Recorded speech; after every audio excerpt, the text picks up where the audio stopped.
Lu nulis tahun berapa ini? 2019. 2014 gue beli. Orang pintar yang bahagia itu jarang. Bahwa depresi itu diimpor. Iya. Itu pas gue baca, depresi diimpor. Gue mau peluk siapapun yang nulis buku ini. Hai para penunggu, selamat datang kembali di podcast Ruang Tunggu.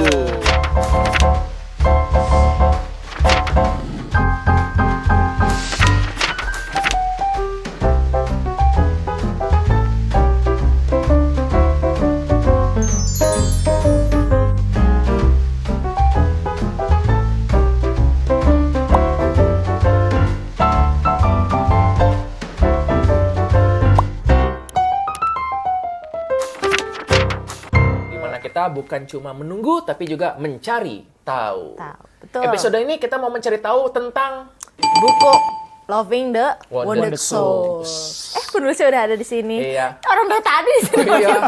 Iya, kami update-nya masih di Thailand, Sawadika. Ini masih pegang ya, Dom. Iya. Editor, lihat di belakang ada gajah. Gajah. Gitu ya. Lagi menunggangi gajah bisa nggak? Agak terlalu susah sih. Agak susah permintaannya.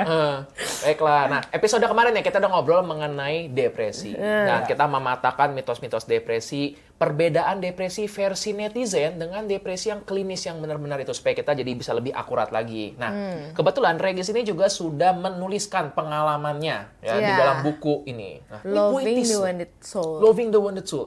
Alasan dan tujuan depresi hadir di hidup manusia. Tujuan depresi hadir. Nah, ini banyak dong yang nanya kayak gitu kan? Karena kan orang maunya ngusir gitu. Tapi bener deh, kan kalau gini ya, kan ada yang percaya semua itu ada maksud dan tujuannya ketika hadir di dunia ini tuh ada maksud dan tujuan, ada fungsinya tersendiri. Bahkan katanya kecoa tuh ada fungsinya sendiri gitu ya.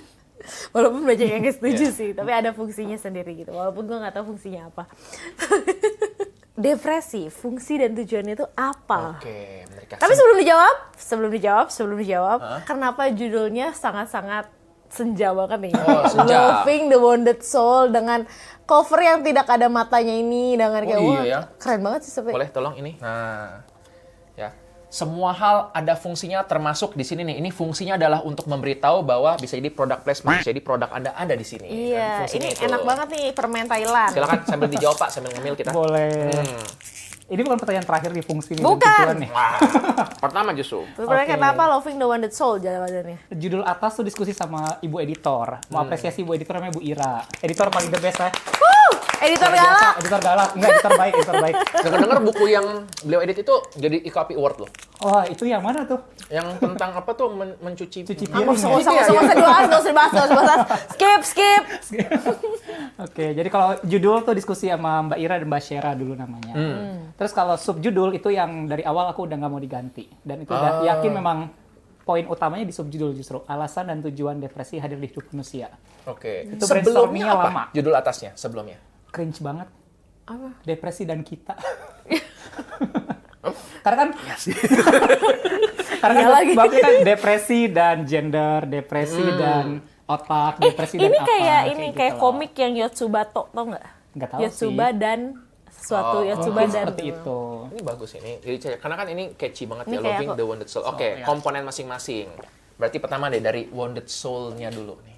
Ya, jiwa yang terluka. Ya, emang kan jiwa kita terluka ya kalau depresi. Maksudnya pengen gak berat juga sih. Karena kan langsung ngomongin depresi di awal, takutnya orang kayak berat, serem. Dan ini kan tahun 2019 belum banyak juga yang bahas Oke. depresi. Jadi pengen sesuatu yang kayak agak-agak anak senja, diterima semua orang, nggak terlalu cringe juga. Jadilah Loving the Wounded Soul. Dan Oke. loving. Jadi Loving. pengen kita mencintai. Oke. Karena kalau mau apa ya, kalau kayak healing atau accepting, kita loving dulu aja lah deh. Kita mencintai apapun yang ada di hidup kita ini. Sesimpel Oke. gitu aja sih. Simple itu. Jangan lupa kita masih ada Nunu. Loving Nunu. Loving the Wounded Soul. Agak sulit mencintai, tapi nggak apa-apa. nggak apa-apa. Berarti ini kita perlu melihat konteksnya. Kamu selain kemarin kan mengaku ya, mengklaim sebagai depresi senior. Senior. Nah, Double degree. ini termasuk satu buku yang awal-awal. Karena sekarang kan buku-buku tentang mental health, secara Iya. mental ya psikolog, psikiater banyak menulis. Nah, ini salah satu buku yang awal-awal. Senior juga nih. Iya, betul. Setuju. Karena gue yakin gini, lu nulis ini juga nggak yakin ada yang beli pas awal-awal gitu. Enggak dong, kan gue visioner. Udah sembuh. Udah sembuh banget gue. Bagus, udah sembuh. Kalau sembuh dari depresi, trait narsisistik jadi meningkat ya. Karena waktu itu kan, ya ini kan bukan suatu topik yang kembali ini orang mau nggak sih untuk bersentuhan Iya. ke topik ini?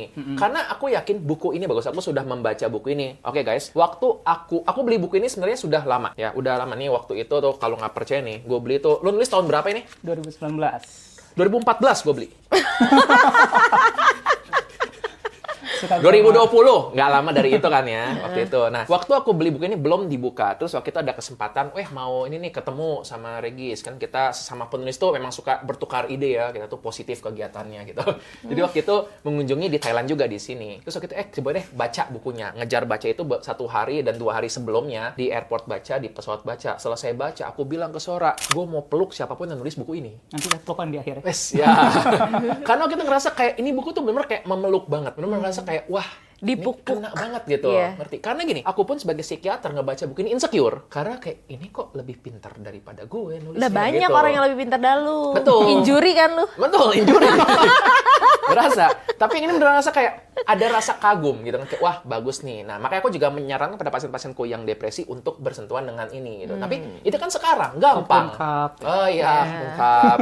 Ini sekarang gampang untuk kayak gitu. Tapi waktu dulu, ya. Iya, Bayangin, 2016. ketika zaman mungkin orang masih belum familiar. Nah, kok berani nulis buku seperti begini? Gila aja sih gue. Oh ya, itu benar. Itu benar. udah Ini certified ya. jurnal nggak sih gitu? Nah, ini misi lain dari nulis buku ini, selain bahas kesehatan mental adalah, gue juga ngerasa, ini gue bukan sombong ya, cuman gue ngerasa minat baca Indonesia rendah waktu itu. Dan banyak website-website nggak jelas bahasa Indonesia tentang kesehatan mental. Jadi tujuan gue nulis buku ini, dengan reference gue menyentuh angka 200, asli 250, di-cut aja sih banyak. Tapi dengan reference ilmiahnya itu ada sampai 190 sekian, tujuan gue pengen ngajak orang-orang Kayak itu, minat bacanya juga nambah. Jadi kenapa di tiap bab gue bilang, bab ini terinspirasi dari buku A, B, C, D. Oke. Karena gue pengen encourage orang untuk baca buku lebih jauh tentang kesehatan mental. Itu misi lainnya dari buku ini, kayak gitu sih. Ini referensinya udah kayak skripsi, 199. Tetapi pas dibaca, itu tuh ternyata ringan banget. Ya. Oke. Jadi aku juga kagumnya di situ. Nah, jadi waktu awal gitu karena pengen menyediakan akses untuk gitu. Nah, yakin nggak ada yang beli waktu itu? Visioner, narsis, harus yakin. Harus yakin. I know, yakin. Yakin. Tapi kalau melihat ini penerimaannya cukup baik ya waktu itu ya. Ya, senang sih. Maksudnya masyarakat menerima dengan baik. Tapi again, sebelum buku ini terbit, ya gue juga udah nulis di Pijar banyak kan. Nulis sampai 40 artikel. Dan ternyata dari sana gue sadar berarti, apa ya, yang bacanya kan banyak artikel di Pijar. Dulu sampai puluh ribuan satu artikel pernah. Jadi, berarti sebenarnya masyarakat haus sama informasi. Gitu. Betul. Gitu. Dan di Indonesia belum ada buku kesehatan mental nampaknya saat itu. Terus gue setiap nyari buku kesehatan mental pasti buku dari luar negeri. Oke. Terus gue pikir, kenapa nggak ada penulis Indonesia yang nulis buku dengan kuat ilmiahnya, tapi juga gampang dicerna, kayak penulis-penulis luar yang suka pakai reference. Yes. Dan gue juga baru lulus S2, itu juga sebenarnya banyak dari studi S2 gue juga. I see. Akhirnya gue combine semua jadi satu buku ini. Oke, baik. Jadi memang targetnya adalah menyediakan yang mudah untuk dibaca gitu ya. Tapi akurasi itu juga perlu. Itu juga perlu. Karena sekarang kita kan memang lagi berhadapan dengan ini ya, banyak misinformasi. Keberadaan sosial media, TikTok, terus misalnya kayak Instagram, Twitter atau X sekarang, itu memberikan informasi yang banyak banget, Betul. tapi superficial banget. Dan kayaknya kita jadi terbiasa dengan konten-konten yang pendek dan cepat. ya. Nah, maka buku ini kan jadi suatu tantangan juga untuk mengajak orang, yuk agak lamaan sedikit untuk lebih deep dive di situ, dalam situ ya. Dan juga konten sosial media tuh banyak orang yang jadi pandangannya hitam putih nggak sih? Kayak cepet banget kayak ngejudge, kayak contohnya waktu kita bahas NPD. Oh iya nih langsung nih, ini NPD, ini NPD. Hanya dalam waktu kita nonton konten 15 detik. Kita Oke. bisa menjudge orang dengan cepat kalau dia NPD. Mantap, Gitu. ya. Ataupun itu kan sama aja kita men-search kayak di, gejala depresi. Wah aku depresi nih. Hanya cuman kayak kotak checklist tanpa pernah pergi ke psikiater, tanpa pernah baca bukunya Regis, tanpa pernah baca bukunya Jimmy tentang trauma ataupun tentang apa gitu kan. Seperti itu kan gitu. Berapa lama nulis ini? Kebut, 4 bulan kelar. Wah, Tapi tidur cuma 3 jam per hari. Memanfaatkan insomnia. Oh iya, sekalian produktif ya. Sekalian. Tapi kan risetnya 10 tahun. iya. Depresi naik turun, S1 4 tahun, S2 setahun. Jadi nulisnya sih kebut Nulisnya kejar tayang. kebut, tapi riset dan mendalami depresinya sendiri Oke. bertahun-tahun. Apa yang paling beratnya? Paling berat adalah ditanyain editor kapan selesai. Oh iya. galak kan kata gue juga, galak kan Enggak. gue juga. Yang paling berat itu adalah mengingat lagi, merekoleksi semua memori-memori lama. Beratnya di sana sih. Dan Oke. bagaimana menuliskan ini dengan bahasa yang nggak cuma curhat doang, tapi juga bisa dipahami dan bisa cukup menjelaskan gitu sih. Oke. Iya, tapi aku setuju sih gitu kalau misalnya, karena kan kalau misalnya nih bahasanya bukan diperhalus ya, tapi dipahami dan lebih dimengerti sama orang kebanyakan. Karena kan cerita tuh personal ya. Iya. Tapi kan kalau misalnya kita menjabarkan cerita itu biar nggak kayak diary. Iya, biar nggak cuma full self memoir aja kan. Iya, biar nggak kayak diary itu, tapi bisa jadi kayak pengalaman yang seru ketika dibaca oleh orang lain juga, dan kayak relatables, tapi nggak sampai jauh banget gitu, nggak menapak bumi gitu. Iya, gue nulis buku ini adalah kayak how I make sense of this world. Dunia yang nggak make sense, Make sense. depresi gue yang nggak make sense. Gue pengen paham diri gue sendiri dan gue pengen paham depresi ini apa. Berarti ini adalah bagian dari lu jurnal lu untuk napak bumi lagi gitu, Bisa jadi juga. dan reflections juga gitu kayak gitu. Oke. Sebagian sudah membaca, aku jelaskan ya apa sih strukturnya. Pertama dijelaskan secara biological, teori-teorinya gitu, bahwa ada hormon stres, kortisol, apakah depresi sebuah penyakit. Dan aku senang dengan buku ini adalah kembali bahasanya tuh scientific tapi dengan mudah ya, gejala depresi. Nah, ini yang menarik ini nih, ini hampir setiap bab ada yang gua tanda-tandain. Tapi menarik ini kita bisa ngambil random satu kalimat, habis itu kita bikin jadi quote gitu. Nah, Buku yang bagus tuh kayak gitu. oh iya, makanya buku saya banyak yang nge-quote. Lihat Narsi kan. Nah, apa bagus. Tadi udah pulih dia. Iya. Nah, contoh, orang pintar yang bahagia itu jarang. Narsis banget. Narsis banget. Tapi benar. Tapi begitu ya. benar, Oke. itu kan pernah dibahas tuh, semakin pintar seseorang, semakin aware dia tentang Betul. sesuatu. Jadi kita dulu pernah ngobrol juga bahwa orang yang ya rata-rata itu yang bahagia adalah yang IQ-nya sekitar 100. Karena dia ngerasa sama nih get along dengan yang lain. Ketika dia IQ-nya rendah daripada itu dia menderita. Tapi yang IQ-nya lebih tinggi, yang dikit doang, itu dia senang. Tapi begitu IQ-nya ketinggian atau terlalu pintar, terlalu cepat mencari pola tertentu, malah menjadi depres. Karena dia Yeah. bisa melihat hal-hal yang tidak Dilihat dilihat orang lain. orang lain. Gifted adults itu ya. Nah, boleh nggak mungkin jelaskan sedikit tentang ini, karena banyak juga nih yang ngerasa kayak ini jadi suatu berkah bagi orang-orang, tapi bagi dia ini Gua kayak juga malah kutukan. Iya. Apa sih gifted ini? Gue mungkin nggak jelasin gifted dari perspektif yang akademis banget, tapi dari pemahaman gue aja yang supaya kita gampang lah bahasanya. Buat gue, gifted itu adalah bagaimana kita melihat pola. Ya kalau kayak orang giftednya di data, dia bisa melihat pola-pola di data. Kalau orang bisa di seni, ya dia ngeliat pola-pola di seni gitu. Nah, gifted itu menjadi susah karena ketika kita bisa ngelihat sesuatu dengan cara yang berbeda, tapi orang nggak bisa connect sama cara-cara tersebut. Oke. Kalau di gue pribadi misalkan, kayak buku gue ini kan, gue bukan narsis, tapi gue suka keindahan. Dan gue pengen buku gue ini adalah mencerminkan keindahan, memeluk orang membaca ini jadi tergugah. Dan ini bukan cuma tentang menulis, tapi juga gue selalu mengagumi hal-hal yang indah-indah, hal-hal yang kecil, kayak gue menyapa tumbuhan, gue say hi ke bunga, gue cium aroma bunga, gue say hi ke bulan, ke matahari, gitu ya. Lu ke saya ke bulan sambil Sambil nyanyi. bubui bulan, sangrai bentang. Cocok sih berdua. Ini Salah kita ketemu. Gak boleh.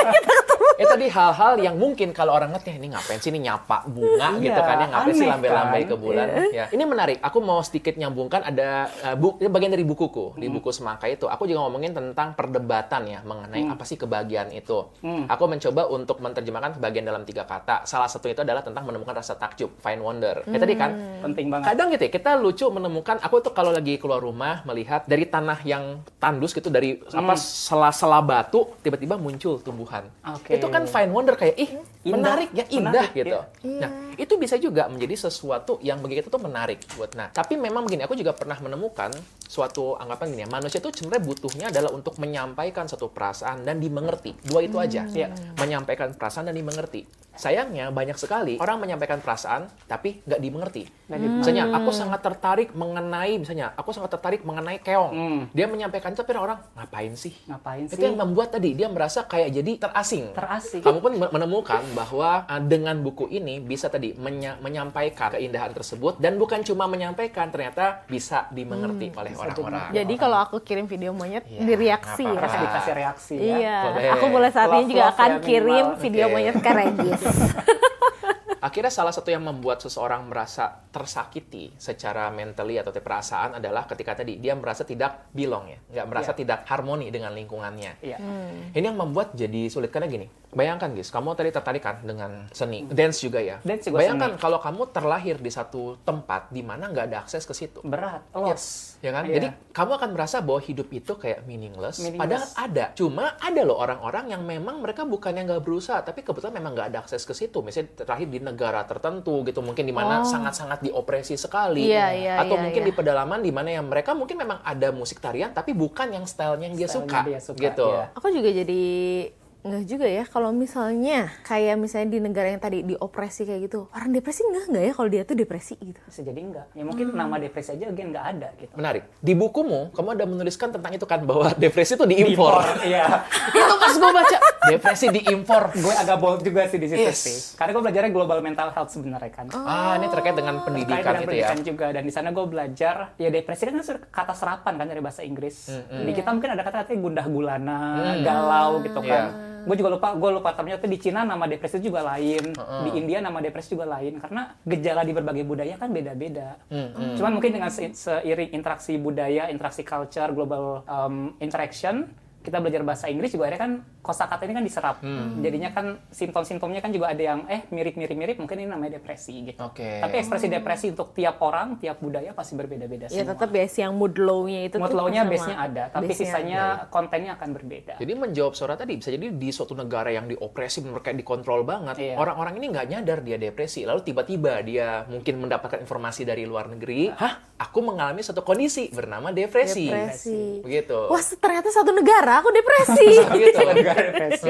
Tapi label itu juga penting kan, karena kan ketika nggak ada label, nggak ada nama, kita beneran tersesat kan. Oke. Ketika ada nama, ya nggak untuk gampang-gampang self-diagnose, tapi kan kadang-kadang juga, oh ternyata ada namanya hal yang kurasakan. Itu Oke. udah ngebantu kita sebenarnya kan untuk bisa lebih berdamai lah sama kondisi itu. Menarik. Jadi tadi ya, di satu sisi bagus karena jadi ada goal yang mau dicapai untuk mungkin tadi gimana untuk keluar dari depresi Iya. tersebut, tapi dengan ada labeling jadi orang tergoda untuk self diagnose. Iya. Sama kan dengan sekarang konten kreator, fotografer, itu kan label tuh. Tapi Iya. orang jadi kayak, oh aku konten kreator, Iya. aku fotografer, foto pakai apa? Pakai kamera HP. Gitu. Tapi ya seru Nah. banget ya, gara-gara itu label itu tuh, aku bakal tanda kutip ya, quote on quote pengangguran di New York, gitu yang kerjaannya freelancer sebenarnya nggak jelas. Tapi kan sebenarnya tuh yang kerjaannya serabutan, nggak pengangguran banget, kerjaannya serabutan. Mereka tuh kalau ditanya kamu kerja di mana, mereka akan bilang I work for industry. Oh. Gitu. What industry? Iya pokoknya ketika dia nggak bisa menjelaskan I work for industry gitu, itu tuh pasti mereka tuh nggak bisa menjabarkan apa industri itu. Mau lagi balik lagi tentang depresi, kita juga pernah bahas di ruang tunggu kecil tahu bukunya Regis tentang depresi, di kapan depresi itu hadir di muka bumi ini. Waktu itu dia nanya, orang purba depresi nggak sih? Karena kan gini, Iya, oke. kalau nih penyakit mental tuh kayak misalnya cemas. Iya. Kita tuh tumbuh dengan rasa cemas, cuy. Kayak orang purba tuh kayak cemas. Mereka tuh cemas. Kayak kita nggak akan bertahan hidup sampai masa sekarang kalau kita nggak cemas. Kayak misalnya nih, contoh dari sana kayak, jangan ke sana, jangan ke sana. Di sana ada ini apa sih, sabertooth gitu. Oke, editor, Sabertooth. Ada sabertooth gitu. Ya nggak akan ada yang ke sana. Kayak gitu, tapi kan itu timbul dari rasa cemas kan. Iya, benar. Berarti kan rasa cemas itu sudah ada dari zaman batu gitu, dari bahala. zaman dulu gitu. Kayak gitu. Nah, depresi ini datang dari kapan? Apakah di zaman yang sama seperti rasa cemas muncul, atau jangan-jangan depresi itu baru muncul pada era modern? Bisa gitu. dua-duanya. Mungkin menurut gue ya, boleh disangka ya. Boleh. Waktu itu Jadi- Andra sudah memberikan jawabannya, aku Wah, gua bertanya pada lu. Belum dengar jawabannya. Sih gue dengerin dulu biar gue kelihatan bisa counter gitu kan. Biar gue kelihatan lebih pinter gitu. Bapak Anda sudah lebih pintar. Sudah terbukti. Kalau yang pertama gini aja deh, kalau kita baca-baca buku atau kita tahu sejarah-sejarah orang-orang yang dapat spiritual enlightenment, ada masa-masa kegalauan kan, yang sering dibilang dark night of the soul Oke, kayak gitu. Iya. Bisa jadi itu adalah depresi zaman dahulu gitu. Oke. Tapi kan itu kan udah era-era ada pendidikan, ada era-era intelektual gitu ya. Kalau zaman-zaman dahulu banget lagi gimana? Bisa jadi, tapi mungkin kasusnya juga nggak banyak. Satu, karena biasanya mereka komunitasnya kuat kan. Misalkan satu komunitas nih, kayak hutannya terbakar atau apa, mereka nggak ada makanan, nggak ada resource, nggak ada tempat tinggal. Tapi kan mereka secara komunitas support satu sama lainnya kuat. Dan again, social element itu kan sangat berpengaruh ya terhadap kondisi mental seseorang. Tapi bisa jadi juga ada orang-orang yang misalkan tereksklusi karena dia berbeda. dia punya interest yang berbeda, jadi sama komunitasnya disingkirkan. Diasingkan. Yang dia alami pasti kan adalah kesepian, kesendirian, depresi, cuman yang nggak ada namanya aja. Dan kita banyak lah baca puisi-puisi dari tahun zaman baheula gitu kan, ya itu kan juga sebenarnya ekspresi-ekspresi kegalauan-kegalauan batin yang mereka rasakan. Jadi sebenarnya mungkin sudah ada, tapi makin parah semenjak kapitalisme.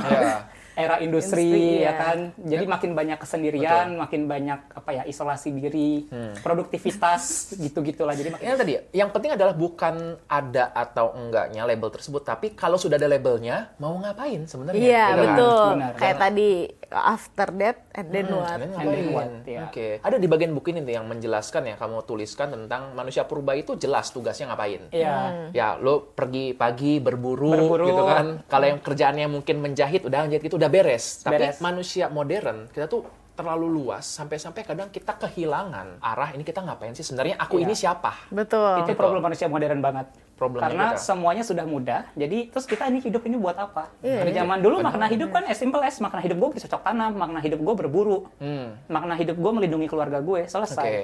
Manusia zaman sekarang kita udah sendirian, makanan tinggal pesan online datang, Di dunia yang serba mudah. dunia ya? serba mudah, kita jadi kehilangan arah, kehilangan makna hidup, I see. bikin jadi kehilangan arah juga kan Oke, akhirnya. ini aku teringat ini kan konsepnya logoterapi Viktor Frankl. Viktor Frankl itu kan dia seorang psikiater yang Iya. mengalami masa sulit ya. Dia adalah salah satu penghuni camp konsentrasi. Iya. Di situ dia kan juga menemukan tentang apa sih makna hidup. Iya. Dari seseorang yang memiliki segalanya tiba-tiba langsung di penjara, ganti namanya jadi nomor. Di situ dia menemukan makna hidup itu bisa sesimpel gue keluar dari sini mau ngapain ya? Iya. Atau dia melihat matahari terbenam gitu kayak wah Iya. ini seni indah bisa seperti gitu. Iya, tadi kayak Tragis melihat bulan Yes. dan bernyanyi Bulan. bulan. Bulan. Nah, justru tadi ketika seseorang mengalami kesulitan, ketika seseorang lagi merasakan down gitu, itulah momen yang tepat untuk refleksi.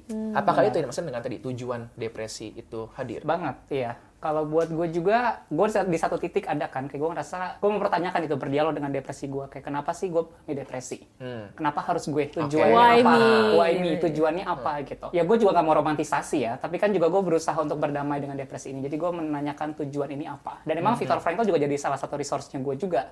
Dan itu ngubah hidup gue juga waktu ngebaca bukunya si Viktor Frankl tentang logoterapi. Ya bagaimana kita bisa lebih positif melihat hidup ini, mau apapun ujian yang kita dapatkan, dan bagaimana kita punya sesuatu yang mau kita lakukan. Itu penting banget kan. Something to look forward something to. to look forward to itu Yeah. penting banget. Hal-hal kecil untuk kita rayakan ke depan Oke. itu penting banget. Buat lo apa sekarang? Something to look forward to ya? Dancing. Oke. Itu satu. Yang kedua, ya mau bekerja aja sih. Kan gue jadi konselor di sekolah di Thailand. Ya gue pengen dengerin anak-anak itu. Pengen tetap mendampingi mereka sementara ini sampai kontrak gue habis. Oke.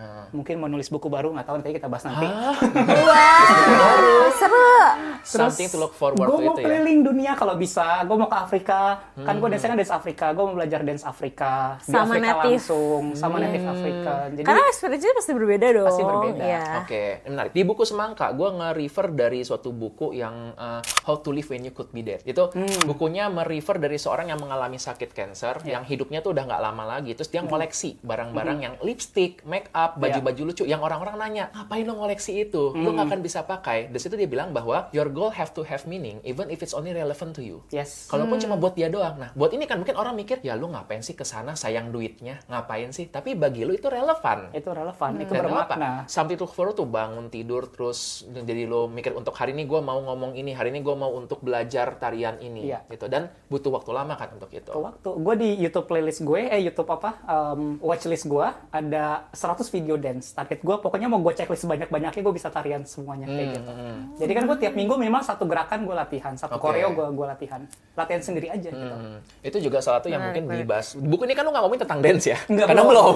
Karena belum. Masih jauh dari dunia gemerlap iya. itu. Tapi lo sudah ngomongin tadi tentang something to look forward to itu. Iya. Nah, ini juga jadi gue refleksikan juga ke hidup gue waktu pas baca ini. Iya ya, apa sih something yang gue look forward to? Dan sebenarnya sama juga gue menemukan tadi hal-hal menarik dari sekeliling yang nih lucu-lucu nih gitu. Iya. Kadang gue Iya. menemukan yang lucu gitu. Bahkan sampai sesederhana, gue tuh bisa ngeliat kayak misalnya ada di sungai, ya ada ikan kecil itu kayak ih, lucu ya, gitu. Iya kan, lihat kodok Happy tuh kan, lucu. Iya. ngeliatin kodok, itu kan kecebong itu juga lucu buat gue. Iya bener Nggak kan? apa-apa. Nggak apa-apa, Nggak bener. apa-apa. Oh, di Thailand gue belajar sesuatu yang nggak ada di Indonesia. Itu juga bikin hidup gue lebih indah. Kan growing up di Indonesia kan kayak jadi cowok kan harus kayak kaku ya. Kita baju hitam-hitam gini kan gotik-gotik. Di Thailand, songkran kita kembang-kembang semua bajunya. Iya, Gue bener. ngerasa lebih bisa berekspresi. Jadi Bener. mau pakai baju kembang-kembang, terus gue pakai baju gambarnya kucing, Iya, kaos kaki bener. warna-warni. Bener.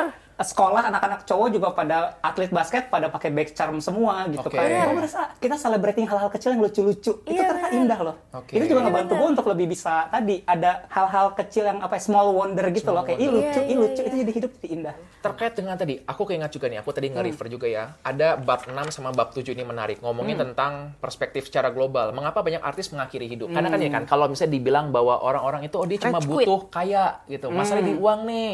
Masa dia Iya, kurang orang yang mengagumi dia, kurang dipuji. Artis itu kurang apa? Kurang apa? Ya kurang istirahat ya gitu. Cuma, Iya, itu benar. cuma kan dia Kurang dimengerti ya. memiliki apa gitu, dia memiliki uang, banyak Iya, yang iya, iya. memuji dia, tapi tetap aja bisa ada keinginan mengakhiri hidup. Iya. Ini juga tentang perempuan lebih rentan depresi, tapi mengapa pria yang mengakhiri hidup? Sini kan juga tadi digambarkan yang bahwa ada yang namanya tadi masculinity trap, toxic Iya. masculinity. Ini juga digambarkan dengan sangat baik bahwa tadi yang laki-laki itu masa sih cengeng, masa sih nangis. Iya. Tapi tadi yang Regis bilang bahwa menggunakan baju warna-warni itu hanya akan relevan kalau dia memang senang dengan seperti gitu. Iya. Kalau memang nyata nih, aku laki banget pokoknya harus hitam-hitam. Ya, nggak apa-apa Menggunakan juga. itu malah dia akan merasa, misalnya disuruh untuk nih pakai kembang-kembang. Malah akan merasa, wah aku jauh nih dari yang aku pengenkan. Iya. Iya, setuju. Cuman intinya lebih kepada kebebasan berekspresi aja sih. Di Thailand mau pakai baju apapun itu kayak Iya. enak aja gitu. Makanya aku kalau ke Thailand seneng banget kalau beli baju karena it's more colorful. Bisa lebih bebas dan nggak Iya. ada yang ngeliatin atau ngejudge Iya. kayak kalau aneh kalau beda gitu. Iya, iya, Jadi iya, lebih iya. ada kebebasan di sana sih. Ini relevan karena banyak juga pasien-pasienku yang cerita dia mengalami depresi itu ya karena jadi terlalu jaim dengan Terlalu lingkungan. jaim, benar. Nanti aku diomongin nanti begini gitu. Yang sebenarnya kalau pas aku challenge juga, ya sebenarnya nggak apa-apa juga sih mereka ngomong kayak gitu. Rambut gondrong, Ya sebenarnya kan nggak apa-apa. rambut gitu. Sebelah-sebelah, berwarna, iya. Tapi tato, udah temporer sih. Wah, tapi udah deep rooted banget di Iya, dalam benar. itu. Karena ini kan juga bahas ya bahwa depresi itu bukan cuma sekedar tentang apa yang dari luar, tapi sudah biological banget. Itu udah dalam sekali. Oke, nah ada berapa lagi nih? Kamu ada yang mau? Nah, ada. Ini agak sedikit Kayak rebutan kontroversial. buku ya sekarang. Iya, Iya. emang. Karena buku bagus. Kalau buku bagus tuh pasti rebutan. Masih bisa dibeli nggak sih bukunya? Bisa Masih, dong. masih. cetak ulang. Wah, udah cetak ulang berapa ini? Nggak tahu 18, 17 kali ya. Kita panggil Bu Editor. Hebat. Ini balik lagi ya kayak waktu di pembahasan kita yang pertama itu depresi dan agama gitu. Nah, di sini juga lu ngebahas tentang stigma-stigma tentang terkait dengan keimanan dan terkait dengan kedepresian gitu. Nah, pertama orang beragama seharusnya mengajarkan kasih sayang. Tapi dengan seiringnya adanya depresi, pandangan negatif jadinya malah mengutarakan kebencian. Kebenciannya. Kayak Dan gitu. bagaimana cara mendidik agama ya? Iya. Ya gue nggak kayak tahu tiap gitu. orang beda-beda, tapi gue tumbuh dengan lingkungan yang agama diajarkan dengan ketakutan, hukuman, buku siksa neraka, nggak apa-apa kan disebutnya. Ya. Buat gue sebagai anak kecil gue trauma, karena tadi Oke, basically gue anak yang mengagumi keindahan, hal-hal yang indah. Dikasih buku siksa neraka, gue stres kayak kok dunia sengeri ini gitu. Dan mungkin tuh works buat yang lainnya. Mungkin buat words yang buat yang lain, tapi buat gue yang mengagumi keindahan, puisi, hal-hal kecil, bunga, matahari, bulan, dikasih bacaan siksa neraka, gue kayak, wah kok ngeri banget. Apakah hidup sejahat ini? Gue nggak boleh salah sedikit pun sebagai manusia. Kan jadi capek gitu kan, akhirnya gue jadi ketakutan. Kayak gitu. Makanya gue malah jadi lari. Oke, dan ini sebelum nanti lo di cancel dianggapnya ini anti agama, enggak. Justru ini di sini gue ngeliat Justru bahwa kayak, bagaimana lo melihat agama spiritual Tuhan itu sebagai sesuatu yang damai dan indah, Indah, begitu betul. kan? Iya. Di sini juga kayak mereka menjadikan kehidupan mereka sebagai ibadah gitu kan. Di sini ada proses-proses Regis menjalani gitu kan kegiatan-kegiatan spiritualnya ya. Di sini tuh ada. Ini gue baca-baca sekilas aja ya gitu. Coba lu ada nggak quote dari sini? Oke, nah di sini tuh ada satu kalimat ya yang menurutku aku agak lupa. Spiritualitas, Karena nah itu. begini, yang merasa bahwa bahwa Tuhan tuh ada di setiap sel kita. Lu inget nggak nulis itu? Kayak gue dulu waktu lagi baca-baca Rumi deh. Gue sangat tertarik Oh, sama Rumi, Ya, Rumi, Khalil Gibran, gitu-gitu gue baca. Tuh jadi kan sebenarnya tuh lu nggak jauh juga kan dari Sebenarnya nggak agama. jauh, gue semakin mendekat dengan esensi dari agama itu sendiri, maksudnya Iya. spiritualitas itu sendiri gitu kan, tentang keindahan. Buat gue, spiritualitas ada keindahan di dunia ini dan bagaimana kita mengagumi keindahan itu sendiri, kebaikan. Kalau pakai bahasanya Karen Armstrong, compassion gitu, that's the essence gitu, cinta kasih ke sesama manusia, ke diri sendiri, ke hewan, ke alam semesta, ke takdir hidup lo sendiri. Oke. Bagaimana kita melihat dengan cinta kasih, dan untuk gue menemukan cinta kasih itu somehow ya gue explore banyak hal gitu. Gue juga kan sempat retret meditasi ke berbagai tempat juga, dan gue belajar value-value, ketemu berbagai orang dari latar belakang agama yang berbeda. Maupun gue sadar ya kita semua manusia. Oke. Setiap orang punya cerita dari agama manapun, ada aja yang stres, latar belakang apapun, kaya, miskin. Gue juga sekarang school counselor di Thailand, anak-anak kaya semua. stres juga mereka semua, depresi Yes, berat juga ada. Jadi gue jadi belajar, oh ternyata manusia masa kompleks ini. Dan justru di situ gue menemukan, justru spiritualitas gue berkembang di sana. Karena gue jadi melihat, ya kita semua adalah manusia yang menderita, dan kita yang keluar dari penderitaan ini. Gitu Aku sih. mau menyambungkan sedikit nih mengenai ini, sebenarnya teori agak lama tapi masih relevan. Freud ngomongin tentang id, ego, super ego gitu kan. Nah, jadi kita punya, manusia tuh punya id itu kan kayak drive, dorongan yang aku pengen begini, aku pengen sekarang. Nah, lalu ada super ego ini kan aturan. Agama tuh salah satu adalah itu bagian dari super ego tersebut. Dan super ego ini sebenarnya nggak jahat. Tujuannya kan tadi kan supaya membuat kita jadi mengarahkan ke yang lebih harmonis. Dan harmonis ya. Betul. Sayangnya ada juga super ego yang jadinya punitif. Kegedean juga super egonya kan. Terlalu kaku, terlalu mengontrol, akhirnya tadi malah ngerasa, duh aku salah ya. Jadi seringkali orang-orang dengan depresi pun sudah depresi, sekarang dia merasa berdosa. Double tuh. Double banget. Jadi sudah mah dia sakit dan merasa kayak di judge gagal spiritual tadi ya. Gitu. Makanya kan dalam proses terapi juga kami mengajak untuk mengenali itu bahwa agamanya ini nggak salah, ajarannya nggak salah, tapi mungkin cara dia memahami yang butuh untuk lihat bahwa ini adalah sesuatu yang cinta, dikalibrasi. compassion. Cara memahami dan cara pendidikan dari atas. Itu Oke. juga berpengaruh. Ada yang mau kamu ini nggak? Ada lagi ini, orang yang semasa kecilnya mengalami trauma memiliki resiko yang lebih besar untuk mengalami depresi dan berbagai gangguan mental lainnya. Namun, mereka juga cenderung memiliki kemampuan berempati yang lebih besar dibanding rata populasi. Gue setuju. Gue setuju, cuman gitu. Gimana? Iya, karena ketika kita gini dulu gue kan again ya, gue bilang gue adalah orang yang ambisius. Hidup gue hanya berkarya, berprestasi. Sampai gue dibilang robot sama teman gue. Regis sebelum kena depresi, ada teman gue patah hati, ada teman gue galau, gue bilang, "Elah nggak penting banget sih hidup lo gini doang dipikirin. Itu gue lo sejahat itu. Lo tuh harusnya berkarya. Lo cari beasiswa kayak lo Pernah ya jadi kayak gitu gue ya? pernah sekurang ajar itu gitu sama orang. Dan gue jahat. Tapi semenjak gue kena depresi, dan akhirnya gue memproses trauma-trauma gue di masa kecil, gue jadi sadar Regis yang ambisius ini adalah Regis yang apa ya, karena kecil banyak trauma, terlalu sensitif sama banyak hal, nangis nggak pernah didengerin, akhirnya Regis jadi sangat kaku gitu kan. Tapi pas ada tembok depresi ini pelan-pelan gue runtuhkan, gue jadi sadar sebenarnya Regis itu emang anak yang sangat sensitif dengan banyak hal. Cuman bedanya dulu gue sensitifnya jadi sensitif yang malu, sensitif terus gue jadinya takut. Terus gue jadi orang yang keras, karena gue jadi sensitif yang memang ya udah halus dan gue pengen jadi baik aja gitu sih. Ada beberapa ini orang memang yang tadi dia sebenarnya kan merasa lembut, fragile, lalu karena dia takut memunculkan duri, jadi kayak landak, gitu kan. Dan tadi akhirnya orang rasa apa sih ini menyakiti. Tapi kalau kita coba berempati, itu kan di dalamnya sebenarnya tadi ada perasaan yang lembut itu. Oke, menarik. Ada dari buku ini ya, satu hal yang akhirnya aku sekarang pegang terus dan bahkan ini mengubah caraku memandang depresi adalah aku selalu menyampaikan kepada pasien-pasienku, awalnya aku kan bilang bahwa tadi depresi itu mungkin ada imbalance di otak, bla bla biological ada. Tapi aku mengutip bukumu bahwa mungkin depresi itu adalah sinyal tubuh kita bahwa kita ini lagi melenceng nih dari true calling-nya kita. Nah, aku nggak bilang bahwa lagi melenceng dari olahraga, melenceng dari have fun, melenceng dari agama. Tapi tadi melenceng dari true calling-nya kita. Ada orang yang mungkin kebetulan true calling-nya adalah tentang agama dan spiritual. Jadi ketika dia kembali ke situ, dia jadi ngerasa damai, tenang, fulfill. Nggak salah. Ada orang yang mungkin true calling-nya adalah juga pengen jalan-jalan. Begitu mendekat ke situ bagus. Nah, kayak seperti dirimu kan mungkin tadi untuk aktif, keindahan, ketika mulai ke situ, jadinya lebih baik lagi. Lebih align, ya, lebih baik lagi. Gitu. Nah, bagiku itu sih, itu poin yang paling penting. Kalau aku mengingat juga, apa sih true callingku? Aku tuh senang ketika bisa untuk berbagi cerita dan mendengarkan dua itu. Dengerin, Makanya bikin berbagi. podcast. Betul. Betul. Itu bener, karena gini, sebelumnya kan aku berpraktik ya tiap hari, dan bener tiap hari itu. Terus aku merasa senang, tetapi kok ada yang missing.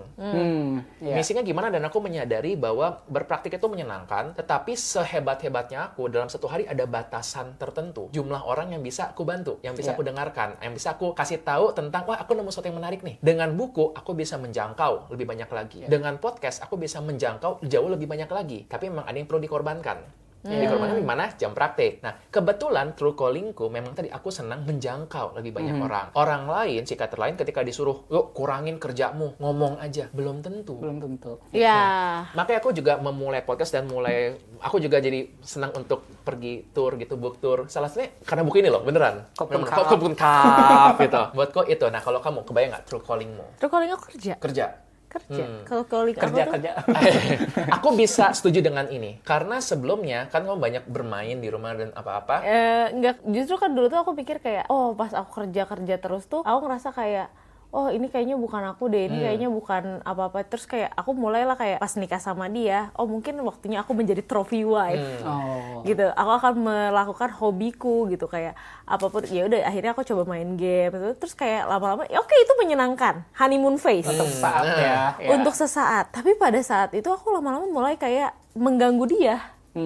Jadi kayak mulai kayak iya betul. Jadi ya harmonis dalam rumah mulai terganggu gitu, mulai ngerasa kayak ini tidak apa sih, kayak ya aku bosan dengan permainan semua game yang aku udah mainkan gitu. Tapi pada saat itu ya udah, ketika aku mulai kembali berkarya, mulai kembali bekerja, mulai kembali ide-ide itu mulai keluar lagi di otak, baca buku dan terus kayak aku punya ide nulis ini gitu. Aku punya ide untuk bikin ini, bikin itu. Itu mulai aku ngerasa kayak hidup manusia lagi gitu ya. Ini aku bilang healing sesuai luka. Kalau lukanya adalah kecapean, healingnya istirahat. Nah, kalau ini lukanya adalah otak nih tumpul, nggak dipakai, justru mikir. Iya betul. Benar. Dan ternyata emang iya, aku tuh suka kerja dan aku tuh suka berpikir. Jadi ketika otak aku gak dipakainya cuman mikir seadanya, capek. Apa true callingmu? Kayak true calling gue adalah keindahan deh. Oke. Karena kenapa gini? Gue suka nulis karena gue ingin menyampaikan keindahan. Gue nari, gue juga pengen ngajak orang memahami keindahan dari gerak itu sendiri. Iya. Dan dulu gue ingat banget awal-awal gue posting video nari tuh gue senyum selama gue nari. Dan orang pada bilang kerasa energinya. Sekarang gue juga lagi punya hobi baru, nulis puisi. Dan tujuan gue pengen menyampaikan keindahan itu sendiri lewat kata-kata. Jadi di sini gue jadi sesi terapi ya. Jadi bukan menulisnya, tapi menulis yang indah. Iya. Gitu kan? Tapi emang buku ini indah banget sih. Sawadikap. Oke, nah ngomong-ngomong tadi buku ini indah, tadi udah tuliskan dengan indah dan pasti nyampe dong. Ada nggak sih orang-orang yang tadi yang menyampaikan gitu tentang ini apresiasinya? Sebenarnya banyak banget sih ya, tapi aku mungkin nggak ingat kata per kata. Cuman ketika ada orang yang bilang, karena buku kamu, aku jadi punya semangat lagi untuk hidup. Dan yakin bahwa diriku juga bisa lebih baik kayak aku ngelihat kamu. Itu udah berharga banget. Dan bahkan ada pembaca yang bilang, ini seriusan Mas Regis yang depresi. Kok di Instagram happy banget nari mulu, tapi jadi kayak positif gitu. Itu kayak berarti baru, komen-komen baru tuh ya? Ada komen-komen baru juga, jadi pada akhirnya kan orang ngeliat kan, berarti memang bisa kok improve gitu. Moodnya bisa menikmati hidup, dan aku terharu gitu ada orang-orang yang bilang seperti itu. Itu loh, keindahan yang terlihat juga. Aku sebagai artis melihat gitu, melihat seorang yang bisa live up to their potentials, itu ngerasa this is beautiful gitu. Lu ganti-ganti terapi nggak? Terapis nggak? Banyak banget. Tapi beberapa bulan terakhir atau beberapa tahun terakhir gitu, kayak 5 tahun terakhir? Iya, sebenarnya sih sempat konsisten sama psikolog. Sebenarnya gini ya, kan gue juga pindah-pindah ke lokasi juga ya. Jadi pindah lokasi kan Swedia, Inggris, Jogja, Surabaya, sekarang di Bangkok. Jadi banyak alasan itu juga. Sempat online juga, tapi juga ternyata satu modalitas terapi nggak cukup buat gue. Jadi gue bahkan pernah running, ini gue nggak tahu sih bagus apa nggak, cuman gue kan ambisius ya. Jadi terapi pun gue ambisius. Gue pernah terapi langsung 2 sesi. Hipnoterapi hari Jumat, CBT hari Selasa. Gue running dua-duanya karena gue ngerasa gue bermasalah banget. Dan gue kejar, gue pengen keluar dari keadaan ini, kayak gitu. Ya ganti-ganti psikolog karena gue ngerasa ada modalitas, ada terapi berbeda yang gue butuhkan. Kalau enggak, gue ngerasa, sama psikolog ini, isu ini udah kelar, dan kayaknya dia nggak cocok untuk isu ini. Jadi gue ganti ke psikolog yang lebih cocok sama isu gue yang baru. Atau enggak beda value aja. Misalkan psikolognya, ya gue sempet lah ketemu yang konservatif juga lah. Psikolog-psikolog yang kayak, harus memaafkan, harus A, B, C, D, ya value gue nggak kayak gitu, akhirnya gue juga ganti. Menarik, bukannya jahat, cuma kebetulan value-nya itu berbeda. Value-nya berbeda. Tapi kadang bikin sakit hati juga, kayak ya ampun gue udah bayar, kok gue dibeginiin gitu. Udah berapa sesi? Dulu gue ingat banget, nulis buku ini atau sebelum buku ini, gue tulis di blog gue 42 kali ke psikolog. 42? 2019. Sekarang sih gue kayak udah 100-an kali ada. Tapi again, nggak berarti semua orang harus kayak gitu. Ini perjalanan gue punya duit, gue sempat dapet terapi-terapi yang gratis, itu mungkin 20-an kali dari kakak angkatan gue. Ya buat orang-orang, ada kok yang terapi mungkin cuma 5 kali, mungkin 10 kali juga kelar. Kayak gitu. Jadi nggak harus semua orang kayak gue untuk bisa jadi kayak lebih happy gitu. Gue juga bukan cuma terapi doang gitu. Gue berusaha menikmati hidup ini. Gue buat usaha, make effort untuk menikmati hal-hal kecil di hidup ini. Hobi gue dan lain-lain kayak gitu. Menarik. Kita pernah ngobrol sama Nago di episode yang sebelum-sebelumnya, ngomongin tentang gini, kadang ada bahayanya ketika seorang klien itu malah terlalu ada nih satu orang terapis yang bisa menyelesaikan masalahku. Jadi kan dari seolah-olah kesembuhan itu, pulih itu adanya di tangan orang lain. Iya. Gitu kan. Nah, jadi 100 sesi tadi itu pun tuh banyak tuh. Itu kalau donor darah udah dapet dapat kotak susu. Susu kotak sama burjo. Award kalau gitu toh ya. Biskuit. Tapi satu sesi itu kan bukan satu sesi mencari. Ada nih satu orang atau satu sesi yang bisa membuat aku jadi pulih. Melainkan tadi, kamu tahu kepulihan itu ada di tanganmu sendiri. Iya. Dan ini tadi, komplement itu. Ini pertanyaanku yang aku hobi tanyakan kepada semua penulis. Kalau kamu bakal mengkritik buku ini, apa yang bakal kamu kritik? Paling ada beberapa bias aja sih. Maksudnya kita belajar di akademisi gitu kan, peneliti pun gitu. Biasanya kan dia ngerasa tema yang dia bahas ini adalah paling penting di dunia ini. Gue mencari penelitian yang bisa mendukung argumen gue. Oke, Mungkin cari itu picking ada, tanpa sadar cari ya? picking juga tanpa sadar pasti ada. Mungkin yang bisa gue ingat sekarang adalah dulu kan gue sempat vegetarian waktu gue lagi rajin meditasi gitu kan. Terus gue kayak nulis kayak ya merubah pola makan itu baik, tapi kayak gue ada bias ke vegetarianisme misalkan. Padahal juga kan pola hidup orang beda-beda. Gue sadar kayak mungkin akan gue update nanti ke depannya. Kayak gitu aja sih. Jadi bagi itu sebenarnya tidak salah. Tidak salah, cuman saat itu data yang gue tahu yang terbaik dan gue kira mungkin buat orang-orang juga bermanfaat adalah yang seperti itu. Kalau kira-kira nih, mungkin masih ada yang ini ya, mungkin bertanya, aku cocok nggak sih baca buku ini? Siapa orang yang Regis harapkan atau merasa bisa nih untuk membaca buku ini? Waktu gue nulis buku ini, di otak gue pokoknya gue pengen anak SMA kelas 3 pun udah bisa paham buku ini. Kayak Tapi gitu. emang bahasanya tuh ringan banget. Iya, memang sengaja dibuat seringan itu. Jadi, dan kalau lo notice, biarpun ini banyak konten-konten ilmiahnya, tapi kan gue bikin bite size ya, kayak satu subjudul, paling 1 halaman, 1,5 halaman. Karena gue pengen generasi-generasi kita yang Iya, 23 tahun. yang 23 tahun, yang atensi span-nya kayak ikan emas. Iya, yang 15 detik 15 doang. detik kelar, gue pengen kita semua bisa menikmati buku ini. Jadi memang gue pengen buku ini bisa lintas generasi dan lintas zaman sih, kayak gitu. Oke, ini yang mungkin bakal bikin kalian tertarik dengan baca buku ini. Gitu. Ini sering banget diomongin sama Andreas pada saat book tour. Dia sering meng-quote Aku tahu, yang saya komen adalah ini. diskon 20%. Enggak. Itu soalnya sering tuh. Ini yang sering banget di-quote sama itu. Menjadi orang baik itu sebenarnya mudah. Susahnya adalah menjadi orang baik versi ayah, versi ibu, versi teman, dan menjadi orang baik versi seluruh orang di dunia yang mengenal kita. Berat ya. Personal banget Personal nih. banget ini.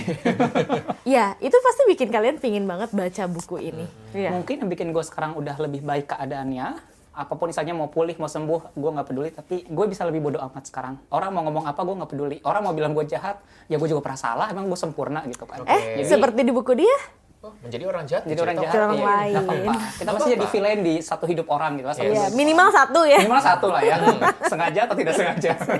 Gue merasa gini, kedewasaan seseorang adalah tadi ketika dia melihat setelah bertahun-tahun berlalu, bahkan berbulan-bulan ya, bahkan dia melihat bahwa waktu itu aku nggak bener-bener amat. Itu kan mengakui. Iya, mengakui, betul. Mengakui itu sesuatu yang sangat powerful. Makanya tadi waktu kamu bilang bahwa waktu itu lagi mode seperti itu, kita mengakui bahwa mungkin aku terlalu kaku pada saat itu, and that is okay. Aku mau tahu 2 hal. Pertama, dari misalnya perkataan dari pembaca, apa bagian yang paling sering di-highlight pembaca? Yang kedua adalah, kalau misalnya ada orang baca ini, terus kamu pengen mereka mengingat satu kalimat aja, kalimat apa sih yang kamu pengen mereka ingat dari buku ini? Itu bertolak belakang banget sih ya dua-duanya. Oh, Enggak sama nih dengan sama. pendapatmu dengan pendapat Iya, mereka. Banyak orang-orang yang relate dari sisi tentang ini, highly sensitive person. Gue juga masukin itu kan. Banyak orang-orang yang ngerasa akhirnya kayak, terutama kan gue ngebahas ada introvert dan highly sensitive person. Banyak banget yang nge-quote itu dan kayak, thank you, gue ngerasa gue nggak aneh sendirian, gue nggak terlalu sensitif, ternyata emang gue berbeda. Tapi juga, aku juga nggak pengen orang-orang jadi terlalu nge-label diri sendiri ya. Karena highly sensitive person bisa jadi juga karena ada banyak trauma juga yang perlu diatasin gitu. Jadi butuh dibedakan juga. Tapi kalau tentang highly sensitive person, beberapa orang memang super sensitif. Dan memang gitu. benar, kayak gue super sensitif. Tapi kan juga ada faktor trauma juga yang kita jadi tahu ini langkah kaki siapa. Betul, tadi kita pas di belakang kamera ngomongin soal itu. Makanya langkah kaki orang yang akan mukul atau mencintai kita udah tahu. Itu di buku ini tertulis 20% orang di bumi ini adalah kira-kira 20% yang highly sensitive person. Jadi bisa jadi kamu memang nggak terlalu berlebihan, memang seperti itu. Nah, buku ini membahas ada satu bab tentang itu. Kalau tertarik boleh tuh ya. Boleh banget. Itu yang banyak orang-orang relate. Itu banyak orang yang relate. Kalau versimu. Tapi kalau yang versiku adalah, mungkin justru bukan quote dari aku sendiri. Salah satu quote yang mengubah hidupku adalah ada kutipan, aku lupa namanya, dia dari guru meditasi gitu. Di bagian akhir, di bagian higher meaning, di bagian compassion atau cinta kasih, kata-katanya adalah gini, in wisdom I am nothing, in love I am everything. Jadi, aku nyadar gitu, kayak aku spesial. I see myself in love. Tapi juga aku bukan jadi yang narsis juga. Karena di satu sisi aku juga I'm nothing. I am nothing. Kita Kalau semua wisdom gitu ya. We are in dust wisdom in we the are nothing. Kita cuma in debu universe, doang. ya. Yang lebih hebat banyak, yang punya kemampuan lain juga banyak. Jadi aku juga ngerasa ya udah kita semua menghidupi diri kita aja gitu. Tapi Oke. jangan sampai kayak I am nothing terus jadi depresi. Jangan sampai I am special jadi narsis gitu Ya. kan. Jadi Oke. berjalan di kedua itu aku ngerasa oh this feels good kayak gitu. Dengarkan tadi aku teringat sama kutipan dari bukunya Nagote Jena yang apa sudah lama hilang. Dia bilang gini bahwa you can do anything but not everything. Oke, Gitu kan? iya.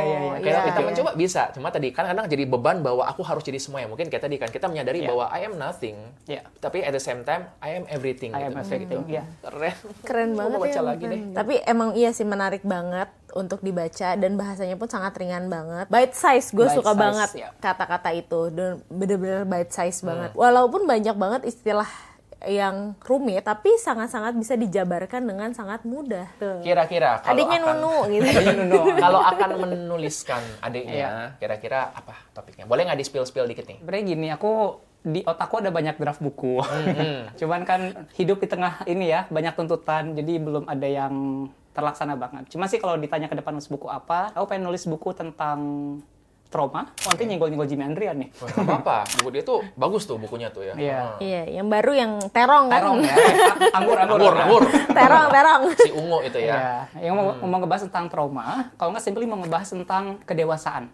Oh. Karena kenapa? Karena mungkin kita masih remaja, 23 tahun, masih 10 tahun lagi untuk jadi dewasa. Iya, betul. Tapi aku sadar yang membuat aku juga sekarang bisa lebih menikmati hidup adalah ketika kita punya mindset yang lebih dewasa. Jadi ya sudah gitu, hidup ini penuh banyak penderitaan, dunia ini sedang tidak baik-baik saja, dan bagaimana kita bisa melakukan dan memaknai hal-hal kecil setiap hari dan melanjutkan hidup ini. Kadang kita juga butuh kedewasaan juga, butuh menampar diri kita pelan-pelan Oke. untuk lebih Wah. yuk gerak kayak gitu. Dan aku yakin ya kalau buku ini nanti jadi dituliskan, jadi dirilis, itu bakal lebih dewasa menuliskannya ya. Lebih dewasa. Oke, kalau nggak salah tahun ini ya, Oktober ya. Semena-mena lu. Semena-mena lu. Dulu aja. Mbak editor. Yuk, guys, kalau kalian pengen cepet-cepet Regis nulis buku lanjutannya, tulis di komen ya. Teror gitu. Upload story ini tag Regis Mahdi di Instagram Instagram, gitu, betul. biar makin pressure. Kalau nggak salah katanya setiap ada udah 1.000 orang ya, yang ini, dia bakal launching nulis langsung. tuh. Oke, kalau kayak gitu kita harus mengakhiri sesi ini karena kita harus ke bandara kan? Oh Kita harus iya. pulang ke Indonesia. Ini kan di sebentar dulu. Thailand. Kalau orang-orang mau beli buku ini di mana bisa dapatnya nih? Di Gramedia Official dong. Betul juga. Ya, silakan dicari, kayaknya di e-commerce juga ada Di e-commerce ya. ada. Berarti kemungkinan akan ketemunya nanti di segmen lagi di raknya tentang self development. Self-development. Iya, ada di link di bawah juga ya, tinggal diklik aja terus nanti langsung di check out aja. Mohon maaf belum ada diskon. Ditunggu aja di tanggal ganda ya, biasanya kan suka ada diskon tuh. Kalau misalnya kalian mau lebih tahu lebih dalam lagi tentang depresi, alasan kenapa orang memiliki depresi dan tentang kenapa sih depresi itu hadir dan memilihmu. Anjay. Berat ya. Iya, dan memilihmu. Coba baca dong bukunya. Dan kamu udah tahu kan jawabannya kenapa depresi memilihmu? Depresi adalah guru spiritualku. Iya. Karena aku menjadi orang yang lebih baik karena depresi. Menarik. Ya berat, tapi aku jadi orang yang lebih baik kayak gitu. Ya, Iya. satu kalimat simple, tapi aku yakin itu udah ada berpuluh-puluh sesi, berpuluh-puluh air mata yang Ratusan. Ratusan. Senior. Satu speedometer rusak. Satu speedometer rusak. Sampai ke bengkel ditanya kenapa speedometernya. Buat tahu kita ngomongin apa, cek episode sebelumnya. Oke, terima kasih Regis. Thank you. Thank you so Terima much kasih udah datang, udah menyambut kami di mampir. Thailand. Ya. Udah mampir. Hampir sudah. Sudah datang datang ke ke Thailand. Thailand Terima kasih. bareng sama kita. Ya, Oke. kita yuk. Ini udah jam Sudah, pesawat kita. pesawat Sudah ya. Oke. pesawat bentar lagi ya. Buat teman-teman yang tadi misalnya udah mau ngecek, udah tahu tadi caranya gimana, lalu ya subscribe, jangan lupa ke podcast Ruang Ruang Tunggu. Tunggu, jangan lupa dinyalain notification-nya dan jangan lupa juga di follow akunnya Ruang Tunggu di TikTok dan di Instagram @podruangtunggu dan Instagramnya Dr. Andres, @dr.ndreamon. Instagramnya Sora @littlesora. Regis Mahdi. Oke. Oke. Ya. Wah. Lo nanti bikin lagi, kita bikin sesi berikut lagi. Oke, Siap, sampai jumpa oke. semuanya. Terima kasih penunggu Ruang Tunggu, dan ingat di setiap penelitian pasti ada cerita. Yeay. Yeay. Bye.